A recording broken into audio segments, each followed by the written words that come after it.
Hello and welcome to the iHeart Friends channel. My name is Brock and I have a question for you. How many people have died from coronavirus? How many people have died of COVID? I'm going to give away the ending and tell you that the answer is not on your screen in front of you. And before you think you've already heard enough, before you think you know exactly where this is going and you don't want to hear it, I urge you, please listen through to the end. Do what you will with the information I'm going to present to you here, but you will come through with a different, fresh perspective. And the beautiful thing is you don't have to take my word for it. I'm going to let the officials do the explaining. First, we're going to look at the CDC, what they have to say about this number of people. So if you Google CDC provisional death counts, you'll find this page. It is the cumulative statistics for the United States, updated every Wednesday, this information valid as of March 24th. And before we even look at the first table here, let's look at the language they use. Table 1 has counts of deaths involving COVID-19. For data on deaths involving COVID, deaths involving COVID, involving COVID, you see what's going on. In Table 1, the heading here, deaths involving coronavirus disease. We're going to look at this column, all deaths involving COVID by age group. The total down here, 526,000 deaths. So this is the list of people that we're talking about, that the media is reporting on. These are deaths involving COVID. And that's different what you see that they report in the news. And if you think it's because they hesitate to use that kind of definitive language, look at what they're comparing it to, deaths from all causes. So dying from something, of something, that's establishing a causal relationship. Were it not for that thing, you would still be alive. That thing ended your life. This is an involvement. It's a coincidence. It's a co-occurring incident. And correlation does not equal causation. So why do they use this kind of language and what does it mean? We have to look at another CDC document to get the answer to that. So here, if you Google CDC interim case definition, you'll find this document. It's the definition of what is a case and what is a death. And that's important because it establishes the guidelines by which you can be reported as a case or death to the public health authorities.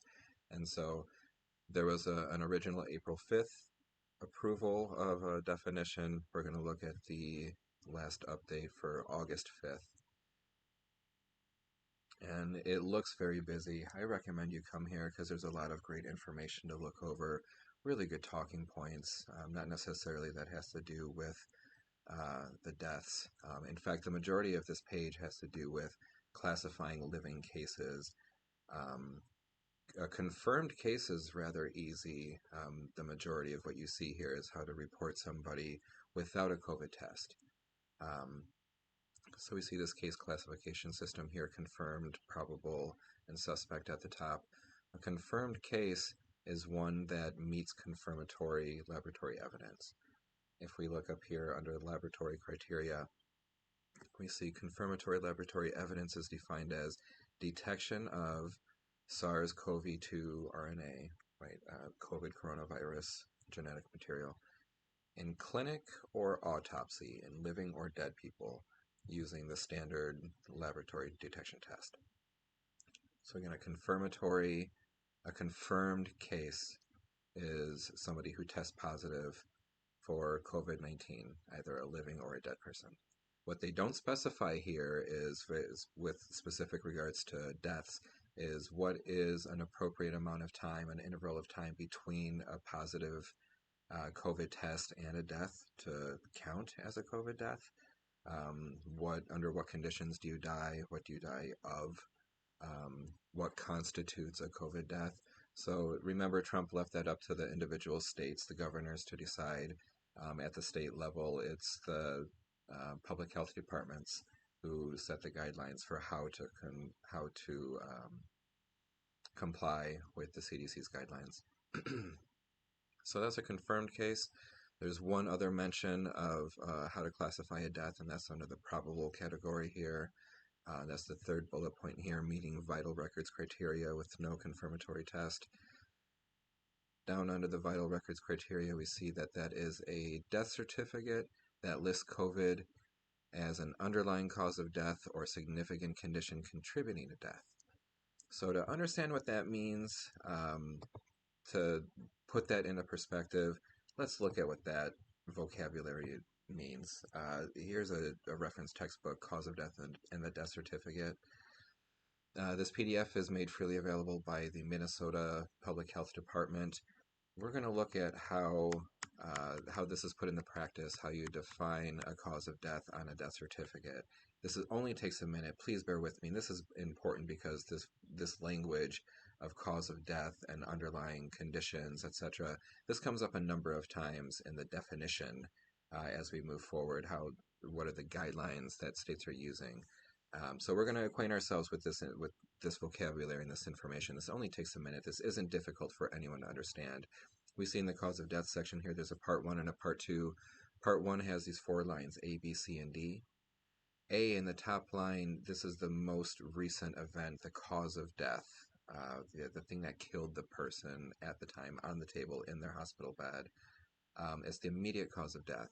And then these 4 lines here represent a sequence going back chronologically of older conditions. The immediate cause of death was the result of some older condition, itself the result of some older condition, all going back to this oldest thing that represents the underlying cause of death. And then in the part 2 down here, that's other significant conditions. Zoom in a little bit. That says conditions contributing to death but not resulting in the underlying cause of death in part 1. So this next one, again, just reiterating what we just learned. The most recent condition, the immediate cause of death, result of some older condition, owing to some older condition, all going back to the oldest condition, the underlying cause of death. And again, in part 2, things that contribute to death but do not cause the sequence listed above in part 1. So we're going to look at just a couple examples of how this is put into practice. Again, this is easy to understand. Senile dementia is the underlying cause of death for this patient, resulting in a bedridden state, infected ulcers, and ultimately systemic sepsis. Sepsis was the immediate cause of death.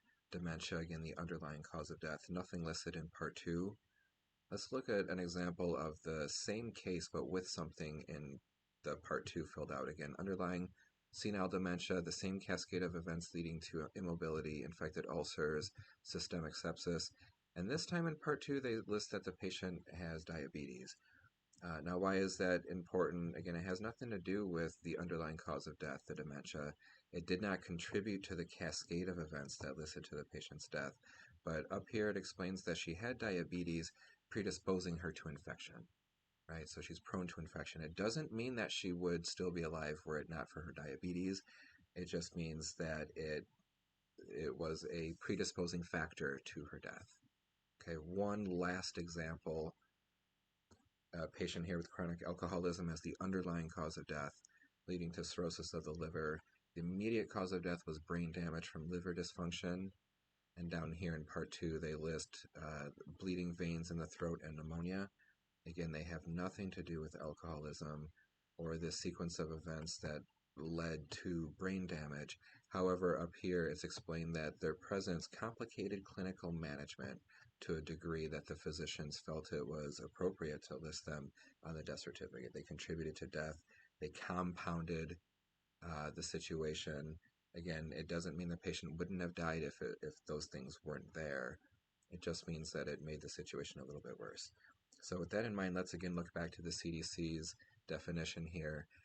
A death certificate listing COVID as an underlying cause of death or a significant condition contributing to death. Again, part 1 or part 2 on the death certificate.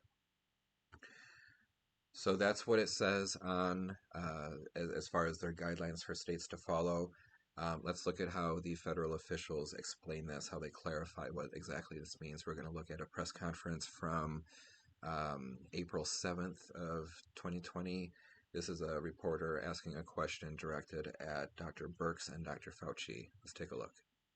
Dr. Fauci or Dr. Birx, can you talk about your concerns about deaths being misreported by coronavirus because of either testing or standards for how they're characterized? So I think in this country, we've taken a very liberal approach to mortality. And I think the reporting here has been pretty straightforward over the last 5 to 6 weeks. Prior to that, when there wasn't testing in January and February, that's a very different situation and unknown. There are other countries that if you had a pre-existing condition, and let's say the virus caused you to go to the ICU and then have a heart or kidney problem, some countries are recording that as a heart issue or a kidney issue and not a COVID-19 death. Right now, we're still recording it, and the great thing about having forms that come in and a form that has the ability to mark it as COVID-19 infection, the intent is right now that if someone dies with COVID-19, we are counting that as a COVID-19 death. Okay. So again, the reporter asked, please address the concerns that people have that either from testing or the way coronavirus is characterized, standards for characterization mean like the way it's defined, that it's going to lead to misreporting deaths. Can you address that? She doesn't really say anything necessarily of substance until the very end here. She mentioned early on that we have a more liberal approach. Other countries, if you die of kidney or heart condition, that they say that's kidney or heart. That's not what we're doing. She tries to get us excited about forms with boxes you can check. In the end, she says if somebody dies with COVID-19, we're counting that as a COVID-19 death. Okay, let's watch on because the reporter is going to press further. Can you be sure? I mean, you hear from coroners that that's not necessarily the case. Are you sure? How can you be confident about that? And is there any concern that it skews the data that you're trying to collect in terms of projections and things like that? Well, I think that would apply more to rural areas that may not have the same level of testing, but I am pretty confident in New York City and New Jersey and places that have these large outbreaks and COVID-only hospitals. I can tell you they are testing. New York and New Jersey together have, by proportion, are testing extraordinarily well as Washington State and Louisiana. So I don't see that there's been a barrier in testing to diagnosis. No, I think there's so much focus now on coronavirus that, particularly if you take New York, which we all know is having a disproportionately higher proportion of the burden of the entire country is right now in New York.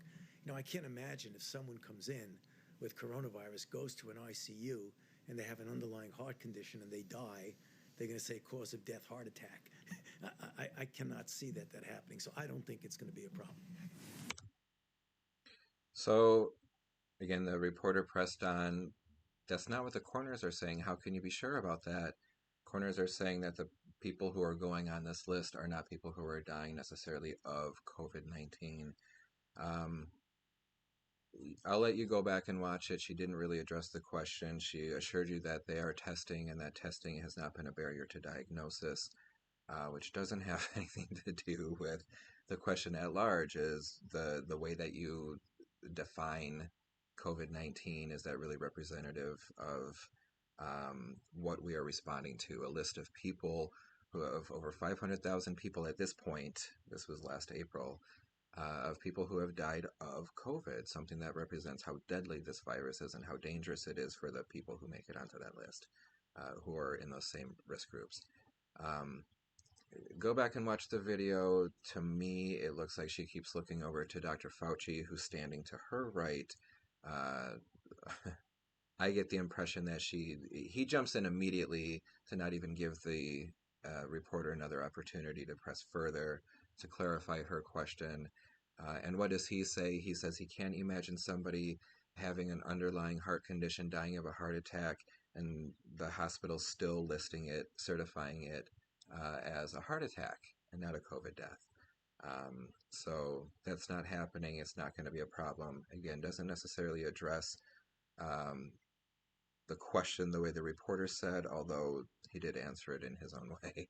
He did bring up New York, which has had the attention of the country and the world from early on. They've been terrorized with the COVID-19 situation. They've had a long time to come up with a robust and specific way of accurately defining for public health reasons, to identify the danger, to help guide the response. They've had all this time to come up with a definition. Let's see how they've done it. We can see one in their statistics that they're counting both confirmed deaths and probable deaths for a total of almost 31,000. Let's look at the definition here. A confirmed death is one within 60 days of a positive test. That's a confirmed death. That's their only guideline. Again, the definition that they use is the guideline under which a state reports to public health and then to the system that the CDC accumulates this information from. This is it. This is their guideline. There is no further clarification than this. Death within 60 days of a positive test. And then again, the probable deaths below, cause of death on the death certificate, COVID-19, but no lab on record, no lab test on record. So that's what New York has been doing. Let's look at a neighboring state, Connecticut. They had an interesting case early on that led to a clarification on their COVID-19 reporting policy, their framework in place. This is a press conference with Governor Ned Lamont on April 1st of 2020, and he's going to talk about the state's tragic milestone. Let's have a look. I've spent a lot of time telling you that almost all the fatalities are related to people who are over 70 and over 80. But we have a tragic milestone in Connecticut. Probably the youngest person ever to die of COVID has died here in Connecticut. That baby was less than 7 weeks old. And it just is a reminder that nobody is safe with this virus. And for those young people who think maybe they're a little more invincible, think again. You're endangering yourself, you're endangering your family, and you're endangering everybody you come into contact with. You're endangering yourself, your family, everybody in your community. Just one problem with that. At the same time, Governor Lamont was announcing the death of the youngest person anywhere to die of COVID, questions remain about the death of the Hartford infant, despite the governor's claim. So this was published 2 days later, on Friday the 3rd, and let's just have a look here. So questions remain about the 6-week-old baby's exact cause of death. Governor Lamont made explicit that the baby died of COVID, but the Office of the Chief Medical Examiner has not ruled that COVID-19 caused the baby's death. And in the absence of the official determination Friday, Lamont and Connecticut State epidemiologist Matthew Carter retreated from directly connecting the cause of the infant's death to the virus. And so here is that. Let's take a look. Can you tell us more about the baby and how the baby died, if the baby possibly died of other causes and was also COVID positive? Want to speak to that, either of you? Yeah. Well, first off, cause of death is determined by the Office of the Chief Medical Examiner, and that is their task. Public health surveillance is very different.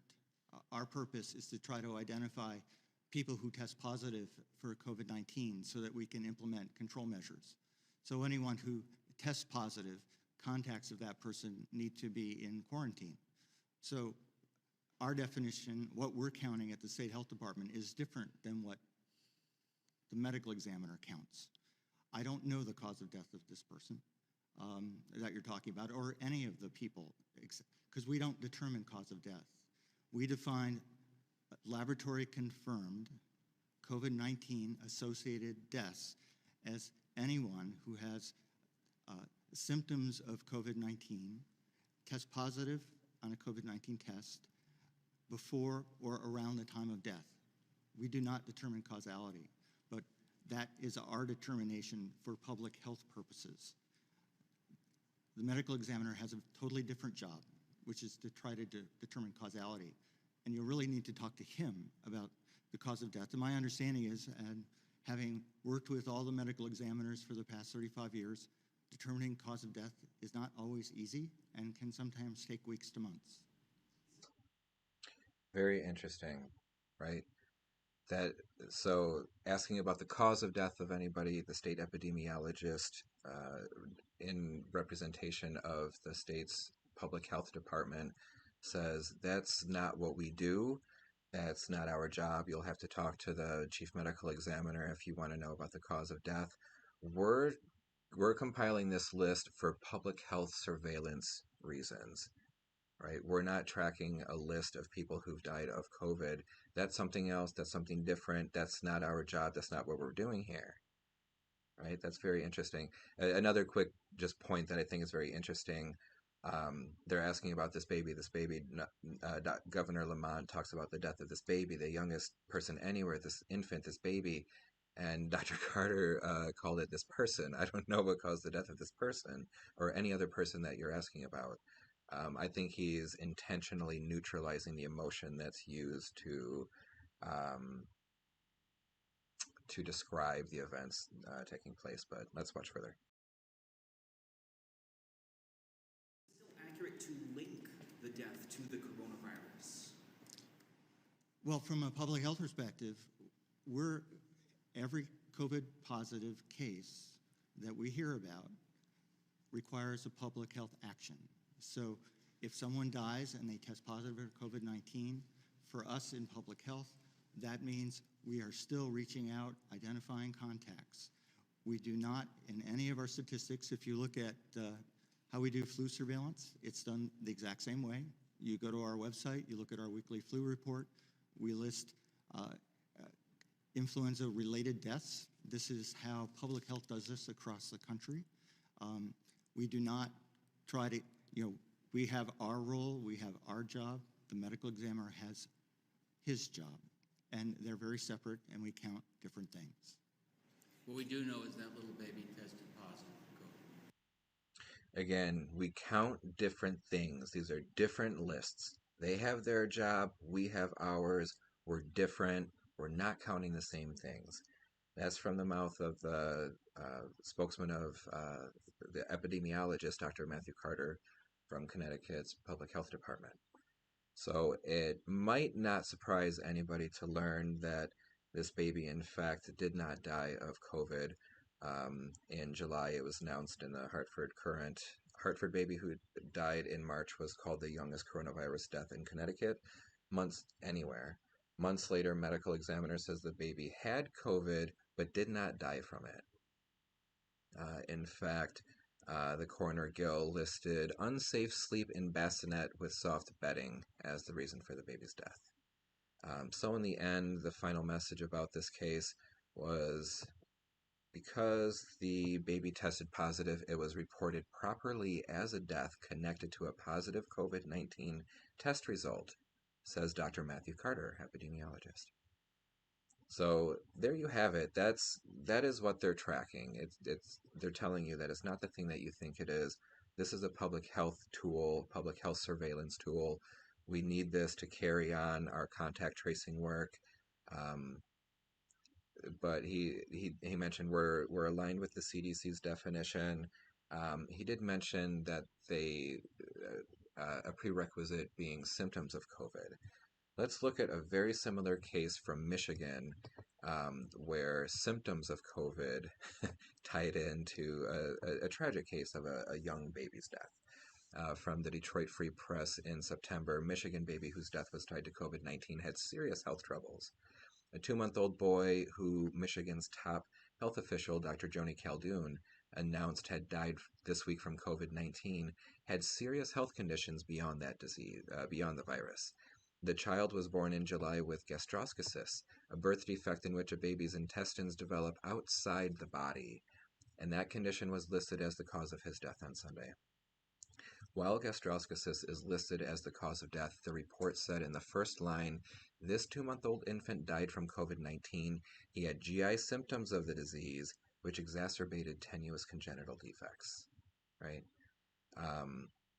The report says Hudson died after developing acute respiratory symptoms. It's believed that he aspirated. right? He choked on his food or on solid or liquid, and it went into his lungs. The nurse stated that COVID-19 caused his recent issues.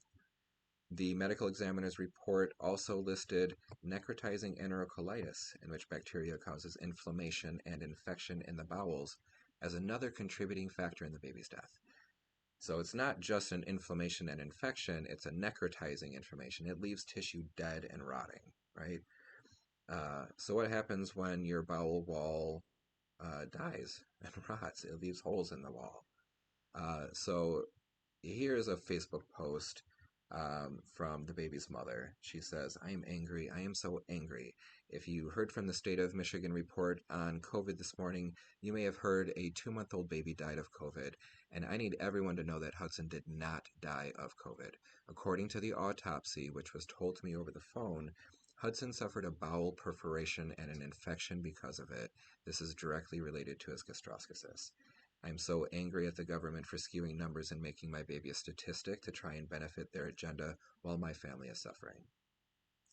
Picture gets a little bit clearer here with Bob Wheaton, spokesperson from the health department, saying that the state follows national standards in classifying COVID deaths.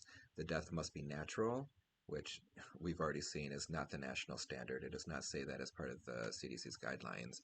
The virus must be confirmed through a COVID test. The death must be within 30 days of onset of COVID, or if longer than that, the certifying physician identifies COVID as a contributing factor to death. So again, that's a part 2 cause of death on the death certificate. Contributing to death, not causing the underlying cause of death or the cascade of events that led to the cause of death. So they report further what happened. The baby was at home and developed diarrhea 2 months after the surgical repair of the gastroschisis. He was reporting for several weeks at home and suddenly developed diarrhea and vomiting. Well, diarrhea is his GI symptom consistent with COVID disease. And he started vomiting immediately preceding his death. He was going blue, and then he started vomiting. He aspirated on his vomit, and that was his respiratory system, his acute respiratory symptoms. So the baby had a perforated bowel. Infection was raging through his bowel and no longer contained in his bowel. Not only that, but secretions from his bowel were at that point in his abdominal cavity. The baby was bad off and still was listed as a COVID death.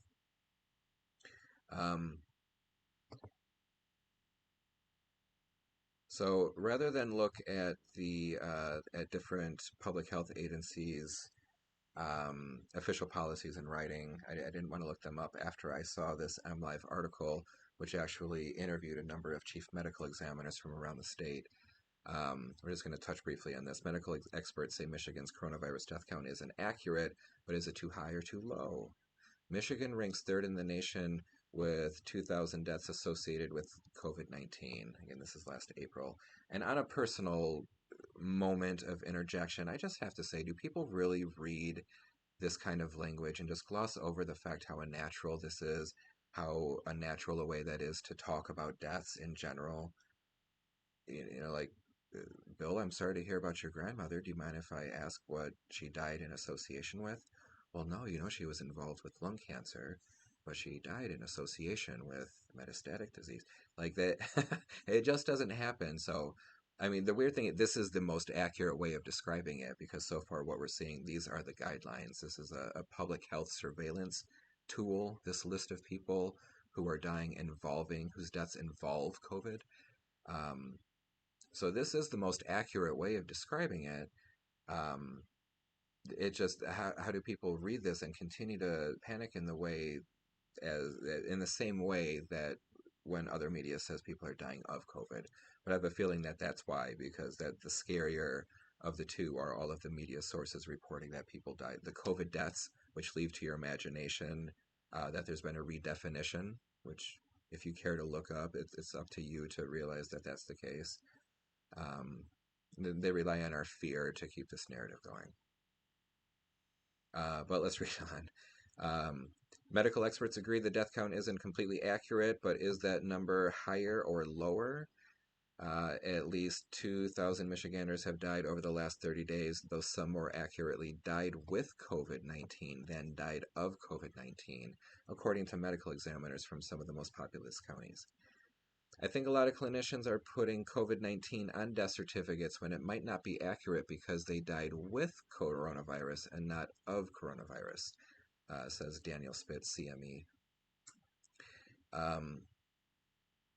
The reported total is probably a little low, says Communications Director for Department of Health for Michigan. This will be a recurring theme that you'll see epidemiologists and directors of public health tend to constantly think that the number of deaths is going to be higher. And I'm not going to get into this right here, but here's an article from the Pittsburgh Post-Gazette that was put out to answer the question, using probable COVID-19 cases and deaths and data helps response, or why do we use probable cases and deaths? Start here as a good tool because they talk about the different experts and epidemiologists from around the country and people, Johns Hopkins professors and physicians. They all talk about how it makes our information more accurate, how it gives us a better idea of how to respond moving forward. It gives us a better idea of how diseases are moving through the community. They explain that it's not just COVID. This isn't a new thing, that this is how we normally respond to infectious diseases, including the flu every year. So it's an interesting read, and it's a good way to spring off into this topic of probable cases and probable deaths. But I'm not going to get completely into that right now.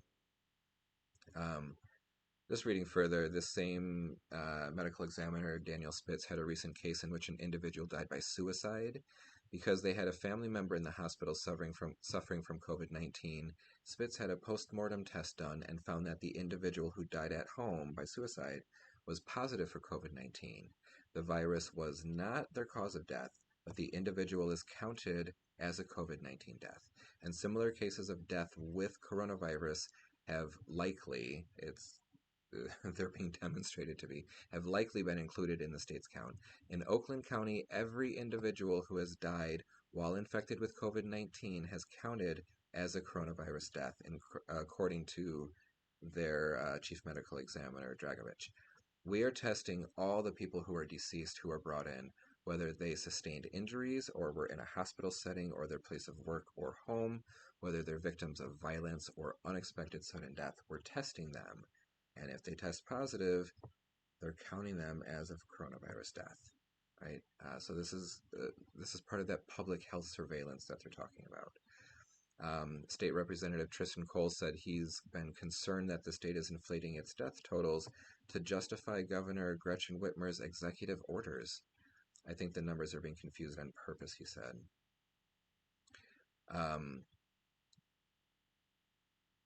Again, epidemiologist reporting that with any infectious disease, death can often be underreported, and explains about the people who aren't being tested, people who aren't going into the hospital, who aren't displaying with classic symptoms. Although that, for me, that's still just half of the story. That explains for why we, on a national level, count probable cases, which is what the explanation is in that Pittsburgh Post-Gazette story. But it doesn't explain why we cast such a wide net with confirmed cases to say that any confirmed case who dies would therefore make the list of quote-unquote confirmed deaths under whatever conditions. New York, we've already seen anybody who dies within 60 days of a test constitutes a death, right? So now we're going to look at another chief medical examiner here, Dr. Stephen Cole. He says that testing those who didn't show symptoms would be wasteful, in his opinion. A positive COVID test from a patient who clearly died from another cause would also not warrant another tally in the state's COVID-19 death count, if that's the way you understand it, that we're counting it. He says you should mention COVID-19 on the death certificate, but you shouldn't certify it's due to COVID if they died in a car crash. That's dying with COVID, not of COVID. It defeats the point of having statistics. To me, I don't understand why COVID would even need to be listed on a death certificate in a Part 2 if you died in an acute car crash and you died immediately from that or within the next few hours. Why COVID would be a compounding factor in an obvious crash, because he says that it shouldn't be certified as a COVID death, but we already know that by the CDC's guidelines, and we're looking at the different states' interpretations, but Michigan included counts anybody who has that on their death certificate in Part 1 or Part 2 as showing up on this list. So again, whether Michigan's death toll is higher than lower than reported, that's what they're arguing about. So let's look at California. California is a state with the highest total number of deaths. It has more to do with their population number than the rate, with population adjusted rate of death. That notwithstanding, though, they do have the largest number in the country, and we can see here that LA County leads. Again, it has chiefly to do with their population in comparison to other counties. However, let's take a look at what their guidelines are. So we can see this is County of Los Angeles public health page, coronavirus disease, provider and laboratory reporting guidelines for COVID. So we can see here, provider reporting, healthcare providers must report COVID-19 associated deaths. So we already know before we go in that they use this frou-frou language. It's not a COVID-19 death also leaves it up to your imagination what it is that they're going to define it as, but we already know a COVID-19 associated death is this, spectrum of deaths that have COVID on the death certificate. But let's look at what a COVID-19 associated death is defined as. Providers are required to report deaths in any person who tested positive for COVID within 90 days prior to death. Okay, let that sink in. New York, terrorized with COVID, 60 days. 60 days is their time limit. LA County, 90 days, right? Providers are required to report deaths in any person who tests positive within 90 days. Also, providers are required to report deaths in any person clinically suspected of having died from COVID, either directly or indirectly, regardless of prior testing results. So that's a required report from the physicians for probables. And then lastly, providers are required to report deaths in any person who was a resident of a congregate living facility with an ongoing COVID-19 outbreak, regardless of testing. Okay, so that is, they're more transparent, and they're very specific and detailed in their reporting requirements. That's not difficult to understand. It doesn't require any further clarification. And my question to you is, after seeing at least a couple of states here, New York, Connecticut, Michigan, and California, are you still concerned the same way you were 30 minutes ago? If your heart has been, and your sympathy and your empathy has been directed, if places like California and in particular New York, if you're somebody who's had these places in your thoughts and prayers and well wishes, etc., do you feel the same way now knowing this than you did 30 minutes ago? Is this what you understood it to be? Does this represent what people are afraid of? Do you think that this is what people have been afraid of? That's California. Let's look at Illinois. This is another state with a large number of total number of COVID deaths. We're going to look to a press conference from April 19th with the governor, Pritzker. A reporter is going to ask a question that he's unable to answer. He's going to pass it off to his director of public health, Dr. Ngozi Ezike. Let's take a look. Earlier this week, the state reported the death of a teenager in Cook County. Are you familiar with this case? If so, is this the state's first teenage death? And can you tell us if the teenager in question had underlying conditions? I don't have that information at my disposal at this time. I know we have had people of all age groups die. I just want to be clear in terms of the definition of people dying of COVID. So the case definition is very simplistic. It means at the time of death, it was a COVID positive diagnosis.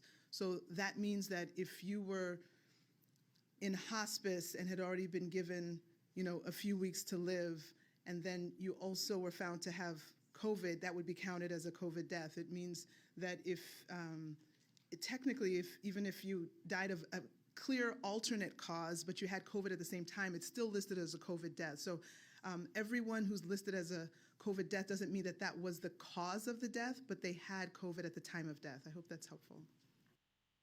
Okay. So again, this is the clarification. This needs no further clarification. This is their policy, and she's telling you it doesn't matter what you die of. You have a clear alternate cause of death, and you have COVID. That's a COVID death. If you're on hospice, for those of you who don't know, hospice is for terminally ill patients. They're just basically kept comfortable until their death. If you're on hospice and given only a couple of weeks to live, for something completely unrelated, and you're found to have COVID at the same time, that's a COVID death.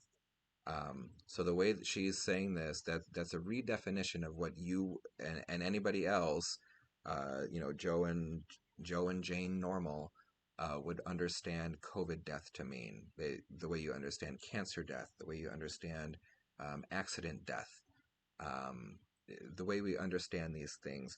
This is a redefinition of what that is, and it's with a public health surveillance objective in mind. Okay. Now, 3 weeks later, there was a lot of reporting in the state of Illinois about Dr.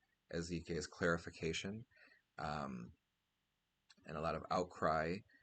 So 3 weeks later, on May 12th, during a virtual coronavirus update press conference, Dr. Ezike offered the following update/clarification.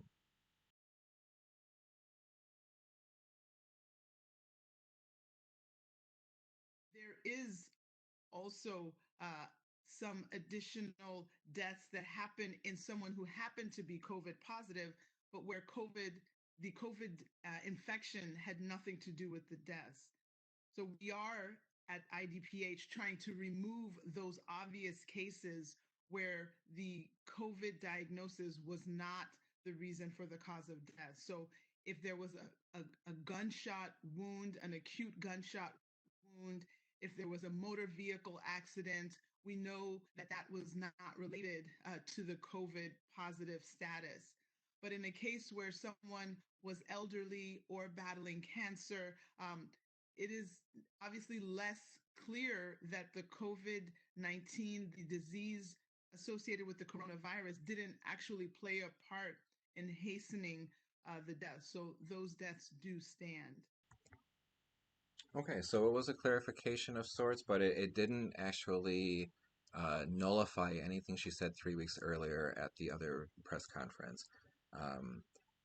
She said that they're ruling out at the health department, they're ruling out all of the external causes of death, all of the, motor vehicle accidents and acute gunshot wounds. They come in and die of that, rifle shot. I'll just add as a side note that what's not specifically clear, there's some tricky language sometimes. If you start looking through the different states' public health websites, frequently asked questions and definitions of data, there's some language that comes up that appears to be tricky. I'm just going to say it appears to be tricky. And so what I'll say, just for example, a neighboring state, Wisconsin, they list in their frequently asked questions, what constitutes a COVID death? And can you die of something different, a non-COVID death, and still be listed as a COVID death on the state's registry? And their official answer was, If you die of of a non-COVID related death and COVID is not listed on your death certificate, then no, that's not a COVID death. We don't count that. But it's like, well, that nobody's concerned about when COVID is not listed on the death certificate. The concern is that it's listed on the death certificate in relation to a death that they didn't, but they didn't die from it, right? That we've already seen. It's a part two, for example. It compounds, perhaps. It makes the situation worse. It's the, bleeding veins in the throat and pneumonia for the patient who has brain damage from chronic alcoholism in that example that we saw. It didn't have to do with the underlying cause of death or that sequence of events, but it compounded the issue. So what they don't say is, okay, if somebody dies immediately of an acute gunshot wound or comes in with a car accident or a drug overdose or any of these things, what if they are, and they don't die immediately? That's the question. What if they're in ICU for a week, 2 weeks, and they are found to have COVID at the same time? So if they don't die immediately of one of these acute external injuries, does that still stand? And I'll point out that a number of states say that they automatically discount even while complying with the CDC's guidelines and basically saying we conform to the CDC's guidelines without giving any further clarification of how they're complying. Basically, so again, saying that you can show up if COVID is a part one or part two cause of death, regardless of testing, COVID testing, that's a COVID death for these public health surveillance reasons that the CDC has adopted. So looking back to the CDC's weekly provisional death count, this is table 3, comorbidities and other conditions. These are the other things that are listed on the death certificates in addition to COVID, which we'll see that on average for 94% of people, it's 3.8 additional conditions, right? So most of the time 4 other things besides COVID, sometimes 3, most often 4 other things in addition to COVID. But look on this list here, and this is listed by ICD-10 code, which is a billing classification for all conditions and procedures. And so this is a list by ICD-10 codes, how people have been dying and what they've been dying with. Look at, where are we? This category right here. Intentional and unintentional injury, poisoning, and other adverse events. So these are external causes of death. Unintentional injury are the accidents, motor vehicle accidents, boat accidents, bicycle accidents, pedestrian accidents. Intentional injuries is, as you guessed it, suicide, which we'll see an example coming up of how that got reported in another state. Poisonings, things like this. So the states will tell you that they're excluding these deaths when they're complying with the CDC's orders, but they have over 10,000 of those deaths registered on this list of people who've died involving COVID-19, which look at table 3 also, the heading of these people, or the heading of the comorbidities, are conditions contributing to deaths where COVID was listed on the death certificate. So again, these long drawn-out explanations, it's not of people who died of COVID, it's not comorbidities of clear COVID deaths, it's conditions contributing to death where COVID was also listed on the death. It's these mealy-mouthed frou-frou definitions. They're not establishing a causal relationship, and they're careful to not use that language. If you're using that language, you should ask yourself why. What is the source of your information? And I'm not saying that accusatorily. I'm saying, who is inspiring you to use that language? Who do you get most of your coronavirus updates from? Why are they using that language, and why are they not educating you on what it means to be on this list of people, right? Before we move away from this list, because this is really interesting, come and look through everything here. I'll say that this list includes everything. The only couple of ICD-10 codes that are not listed as a potential COVID death on this list are acts of war and terrorist acts. The WHO guidelines say that a COVID death, certifying a COVID death, they have to have died from a respiratory event. coronavirus is a respiratory disease. They do not include people who die of heart attacks, who die of renal failure, who we say are, in the United States, we say are complications of coronavirus infection. The WHO does not recognize that. Sepsis, any of these other things that people die with, we'll see here, like cancer. 24,000 people died with cancer, systemic sepsis, like we saw in those examples in the cause of death textbook. So you have to have died from not necessarily pneumonia, but oftentimes pneumonia leading to a respiratory event. Severe acute respiratory distress or respiratory failure are the two leading examples that the WHO gives in their guidelines. So we can see that far fewer than half of those deaths have happened with pneumonia. I know it says flu and pneumonia, the CDC. You'll see that everywhere. The CDC does not like to uncouple those statistics. So you'll very, very often see flu and pneumonia statistics in the same category, representing the same thing. So these should be the people that we're talking about. And however, we cannot automatically attribute all of these deaths to those people anyways. Look at how many people, over 70,000 people with Alzheimer's and dementia. And you may not know this, but the number one cause of death for people with Alzheimer's and dementia is pneumonia. They start to lose motor function, swallowing function, they aspirate their food and water, they develop pneumonia, and then they die of respiratory failure and adult respiratory distress syndrome. Right? Those are the two primary reasons, the two primary causes of death for WHO's international guidelines for certifying COVID death. These are also people with chronic lower respiratory diseases. By definition, this virus, coronavirus, is not causing chronic conditions. Again, by international standards, cardiac arrest, heart failure, strokes, these are not things that are going into the lists, these registries of quote-unquote COVID deaths.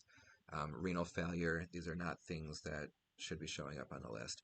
The largest category by far, other than pneumonia, is this all other causes, and it's literally everything else that you're not seeing here. I suspect that the largest contribution to this are the A's and B's ICD-10 codes that we were seeing there, which represent infections, bacterial infections. But look through these things. Dexur.com, DEXUR.com is where you can scroll, you can browse through all of the ICD-10 codes to see specifically what each one codes for. We're going to move on, just a really quick example, moving to Florida, another state with a large number of COVID deaths. This is the state public health, Florida Public Health Department's official definition, their case classification system.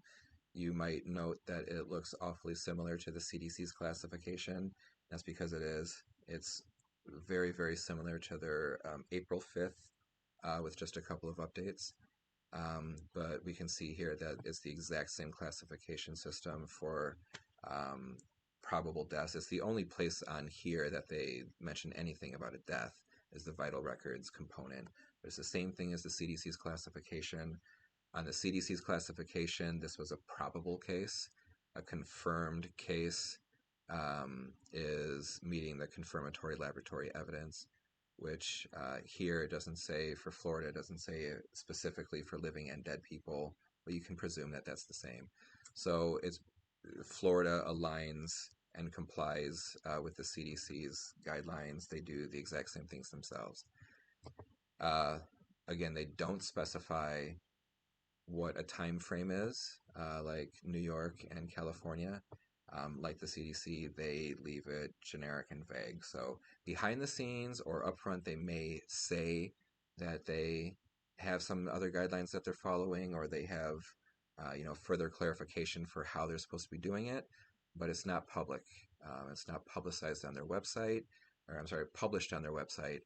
It's not part of their official policy. For the last state we're going to look at, Colorado, A couple really interesting cases early on illuminate, I think, what is one of the most transparent public health policies on record in writing. Colorado's health department, this is a CBS Denver reporting, Colorado's health department reclassifies nursing home deaths as coronavirus. Colorado Department of Public Health reclassified 3 deaths at a nursing home as COVID-19 deaths, despite the fact attending physicians ruled all 3 were not related to coronavirus. The executive director from the facility wrote that in mid-April, we were informed of the public health department's intention to override some of our physicians' rulings and reclassify some resident passings we've experienced in the past few weeks. The facility had 4 residents die with their deaths directly tied to coronavirus, and they were listed as such on the official state health department website. But speaking of the 3 additional cases, they wrote, other residents have passed, but the attending physician has ruled their death as a result of other ailments for which they were receiving care for, including hospice services. He went on to say, we've never seen a situation where the health department overrules a physician's findings. However, these are unprecedented times. The department follows, this is a spokesperson for the health department said, the department follows the CDC's case definition of COVID-19 cases and deaths.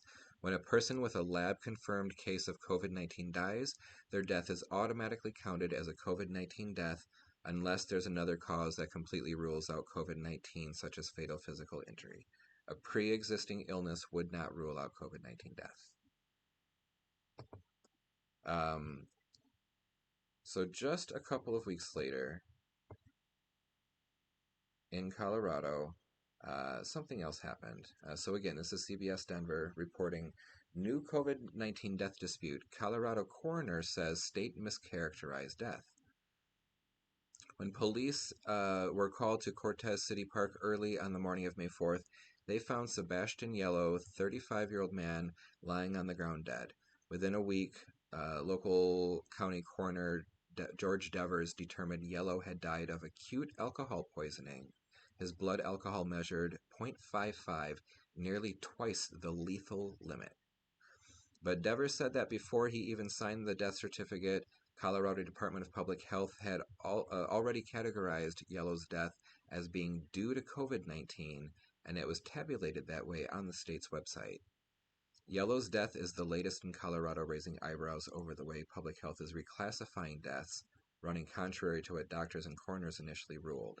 And then they talk about the deaths at the nursing home facility.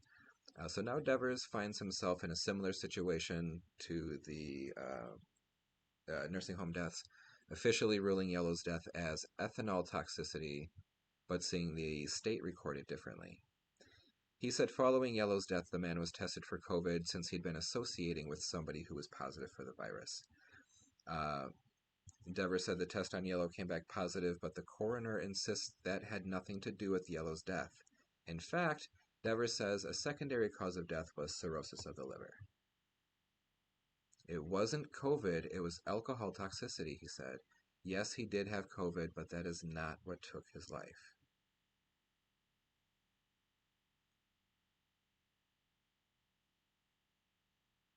So let's just look, lastly, that's clear. That's clear that the public health is reclassifying deaths for the purposes of adding them to this list. Again, they don't have anything to do with the underlying cause of death when they're on the part 2. They don't have anything to do with that cascade of events, but it's for public health. They're calling that useful for helping us get accurate and better information, help us address the situation better, etc., etc. So this is Colorado's Department of Public Health. Let's look at the data section. They have 2 questions in here that are very interesting. The first one is, what do the data death mean? And they say Colorado provides death data related to COVID-19 in 2 ways: deaths caused by COVID and deaths among people who died with COVID. Right? The epidemiological death data reflecting people who died with COVID, but COVID may not have been the cause of death listed on the death certificate. So if if in the course of arguments people will tell you that dying with COVID is not a thing, that is definitively false. Definitively false. If even one state reports that to the list, the cumulative list is tainted with that information. You cannot say that the cumulative list is pure and representative of a thing when the different states are. In fact, all of the states are reporting them in different ways.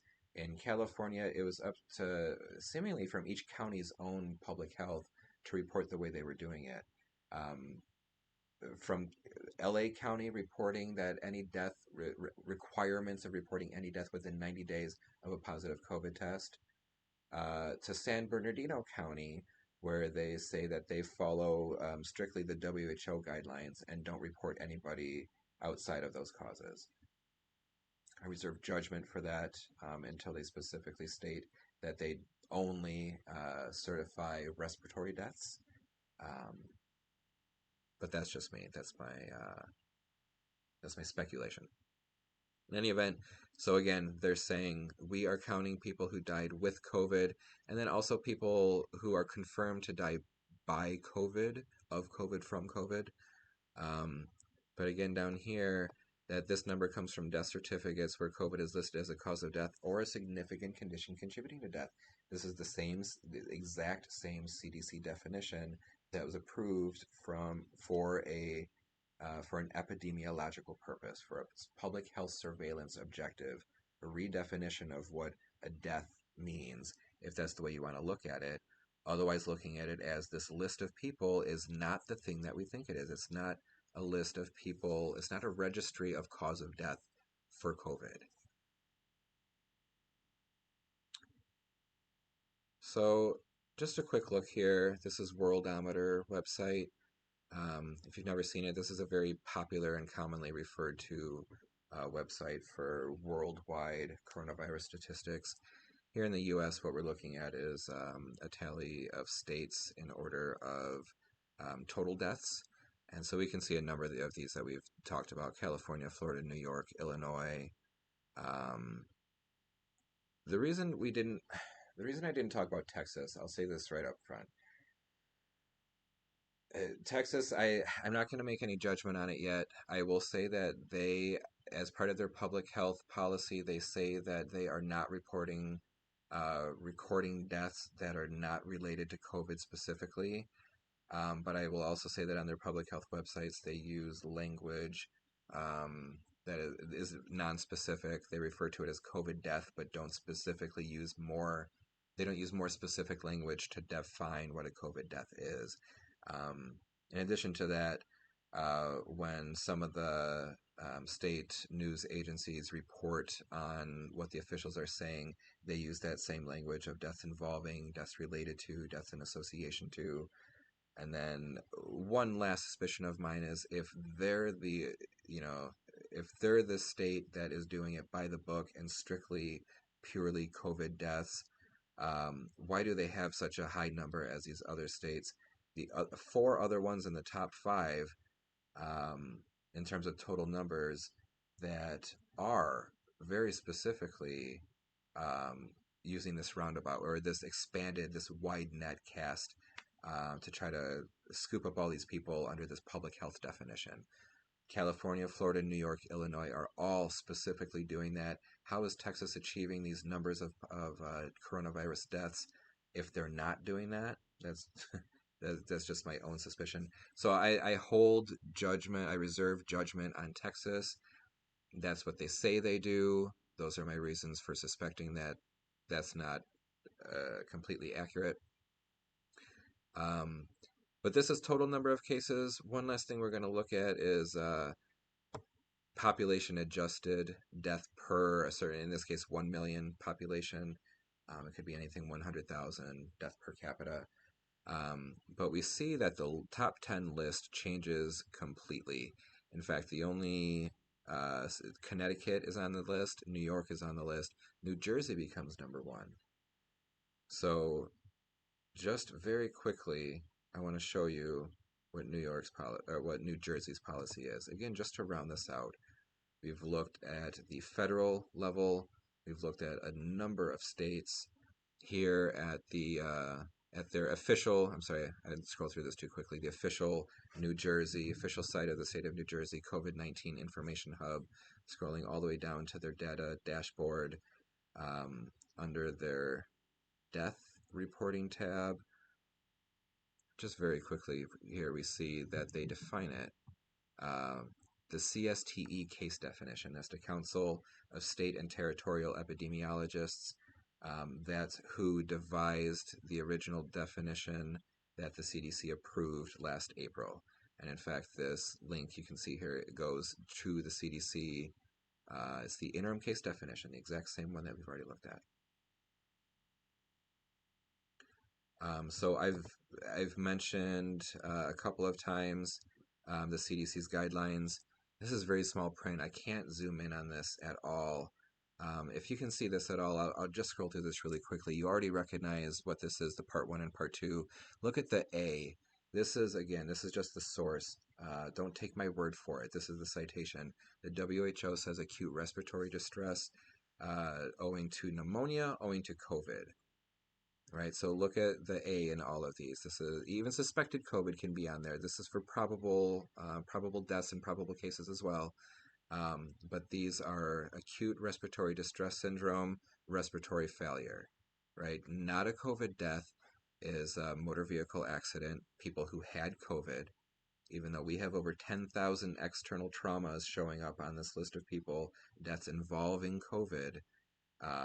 That would not happen if we were going along with the WHO's international classification standards. And then in the second one, we see that a heart attack death, somebody with COVID, is also not a COVID death. But we saw on our list, we had thousands of people who died of heart attacks, heart failure, ischemic heart conditions, which by definition are chronic. You can only get it from a prior heart attack or people living with angina. So, going back to the original question, how many people have died from coronavirus? I asked you this up front in the beginning as the title of the video. You've had something pinned in the back of your mind. Has that answer changed? Right? When you look at these news headlines, look on the left here, USA Today, Associated Press report on the death toll. Do you think that they assume you know that death was redefined with this public health surveillance objective in mind? And over here on the right, CNN and New York Times reporting COVID deaths. Again, that's non-specific. They leave it up to your imagination to fill in the blank of what that means. And do you think that they know that the CDC views a COVID death, what the CDC views as a COVID death would confuse most normal people, ordinary people? And when ABC down in the bottom right and when NBC here in the middle, when they say that 500,000 people have died from coronavirus, do you think that these, the most well-connected, well-funded, largest media corporations on the planet, do you think they don't know what the sources of this information are? Do you think they don't know what the purposes of these lists are? Do you think that they don't know what we know? And then here's another question for you. What's worse? What's more troublesome? That they don't know the truth behind these numbers, the truth behind this list of people that they're reporting are deaths from coronavirus. When they say that, do you think if they don't know that information, the truth behind that, and they still say it anyways? Or is it worse if they do know the truth behind those numbers, that this is a public health redefinition of the word? That this is strictly not a registry of deaths due to COVID. Is it worse that they know that and still push this narrative that over 500,000 people are dying from coronavirus? Remember, this is foundational. This is fundamental. This is the core of any conversation anyone can have about coronavirus. This informs our response to it. Nationwide shutdowns, lockdowns, masking, quarantine, social distancing, everything. This is how we understand how deadly it is, how dangerous it is, who's most at risk. That number, that idea I've just demonstrated, that is not the same thing you thought it was an hour ago. If you think it is, comment below and tell me because I want to hear from you. Is this the same thing you thought it was prior to watching this? Do you have the same understanding of this? Is this the way you thought prior to this that we were tabulating deaths? And if so, why is that such a scary thing? I have to ask, why are you afraid of this if that's the way you understood that to be? If you didn't understand this to be, how does this change your mind moving forward? What questions does this raise for you? How are you going to approach this? Are you going to ignore this? Let me know. Let's have a discussion. I hope everybody's faring okay. Let's get through this together. Let's have conversations built on truth and honesty. Nothing is off the table. No questions, no details can be left unquestioned. It's not wrong to question anything about this. There are wrong answers, and maybe not everybody's coming from the right place to ask questions about it, but there's no bad reason to question the official narrative about what's going on. So be well, everybody, and spread the news, share, like, let everyone you know about this. Let's get the word out. Thank you.